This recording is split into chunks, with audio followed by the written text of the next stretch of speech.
Bonjour, bienvenue dans la série sur la cosmologie.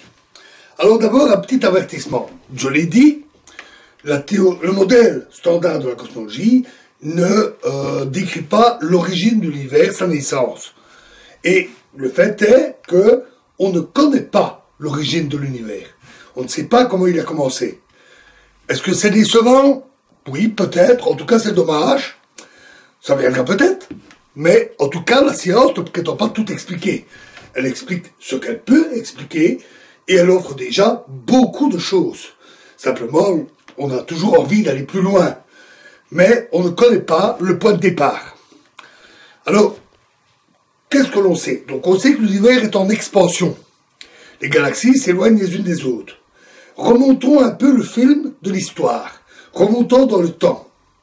À ce moment-là, les galaxies étaient plus proches les unes des autres. Et les étoiles avaient consommé moins de gaz. Si on remonte encore plus loin, on doit arriver à un stade où tout était très proche.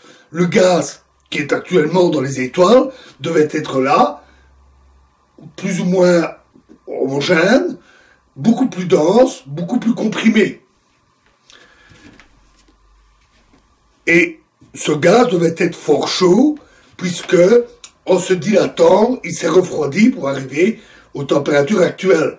C'est la loi de la thermodynamique, et donc, au départ, on devait avoir un gaz très dense et très chaud.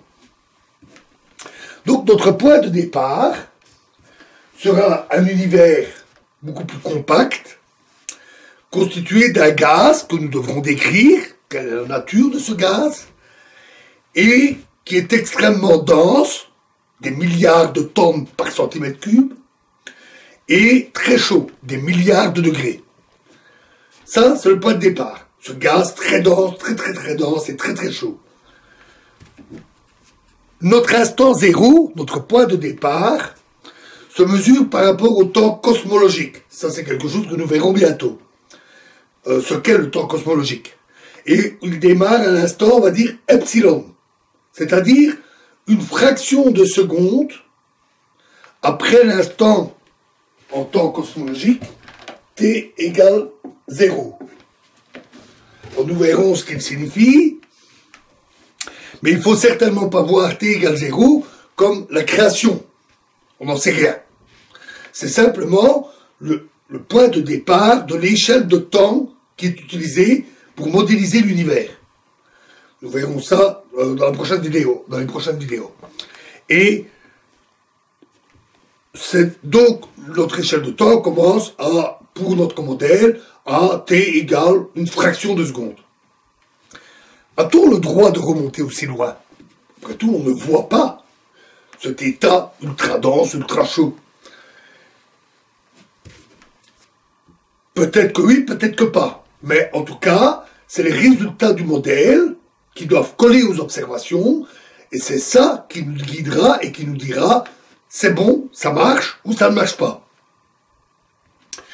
Et pour ce que l'on sait, pour ce que l'on s'est tiré de ce modèle, ça marche très bien. Pourrait-on remonter encore plus loin? Moins qu'epsilon, encore plus près de t égale 0, voire en t égale 0. Non. On impose cette limite. Ce point de départ est imposé, on ne remonte pas plus loin. Et ce pour 3 raisons. D'abord, il y a une limite expérimentale. Le gaz, dense de plusieurs milliards de tonnes par centimètre cube, des milliards de degrés, c'est un état extrême. Pour connaître ses propriétés, il faut pouvoir l'expérimenter. On sait le faire avec les grands accélérateurs. On envoie des particules ou des noyaux d'atomes les uns contre les autres avec des vitesses extrêmes, proches de la vitesse de la lumière, ce qui, pendant un instant très court, crée des états qui sont très proches des conditions physiques qu'il y avait en ce t égale epsilon. Mais on ne sait pas remonter plus loin. Nos accélérateurs ne sont pas encore assez puissants pour cela. Donc, on ne sait pas trop quel pourrait être l'état de la matière avant. Ensuite, deuxième point, l'observation nous donne toute une série de choses, nous les avons récapitulées, mais elle nous donne en fait peu d'indices sur ce qu'il pouvait y avoir au-delà de ce point de départ. presque toutes les observations, quasiment tout en fait, la composition chimique, l'expansion, le rayonnement fossile, tout ça découle d'événements qui se sont produits à partir de ce moment-là et dans la suite. Tout ce qu'il peut y avoir avant a peu ou pas d'influence sur ces résultats, pour ce qu'il en est actuellement. Et donc, si on a différentes idées, différentes hypothèses, on ne sait pas trancher. On ne sait pas dire lesquelles sont bonnes. Les observations ne nous permettent pas de le dire. Troisième point, les théories sur lesquelles sont construites le modèle que nous avons vu, relativité générale, la physique des particules, etc., elles ont toutes un domaine de validité. J'en ai parlé dans la vidéo précédente. Elles ont des domaines de validité, et T égale epsilon, cette fraction de seconde, ces conditions extrêmes de milliards de tonnes, de milliards de degrés, c'est la limite. Et on a même déjà quelques incertitudes, on en reparlera. Donc c'est vraiment la limite de ce qu'on peut faire avec ce que nous savons. Remonter avant, T inférieur à epsilon, avec des densités encore plus colossales, des températures encore plus grandes, toutes nos théories s'effondrent. Elles ne marchent plus. Elles ne sont plus valides. Il nous faudrait, au minimum, une théorie de la gravitation quantique. Vous en avez parlé dans la physique des particules. Il y a les 4 interactions fondamentales, et la gravité, qui est décrite par la relativité générale, n'est pas entrée dans le giron des autres interactions, c'est-à-dire celui de la mécanique quantique. Il nous manque une théorie de gravitation quantique. Ou plutôt, il nous en manque qu'une validée par l'expérience. L'expérience n'a pas encore pu valider les travaux qui sont dans ce domaine. Parce qu'il en existe bien des théories non validées. C'est le cas de la théorie des boucles, la théorie des cordes, les géométries non commutatives, il y en a plein. Et on peut, avec cette théorie, remonter à T inférieur à epsilon, poser des idées, créer des modèles, mais qui sont très spéculatifs. Un des points communs de tous ces modèles, c'est que le T égale 0 n'est pas le point de départ. Ce n'est pas un point singulier où l'énergie, la densité, la température seraient infinies. C'est juste une transition sur un avant Big Bang, ou comme on dit, les théories de pré-Big Bang.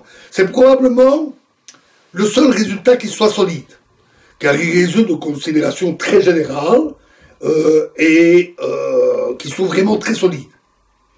Mais c'est le seul. Tout le reste de ces modèles sont spéculatifs. Ce sont des constructions solides, très sérieuses, mathématiques, pas des idées lancées en l'air, construites à partir de ces théories, boucles, cordes, etc. Mais ce sont des modèles spéculatifs, plusieurs sont possibles, construits sur des théories non validées.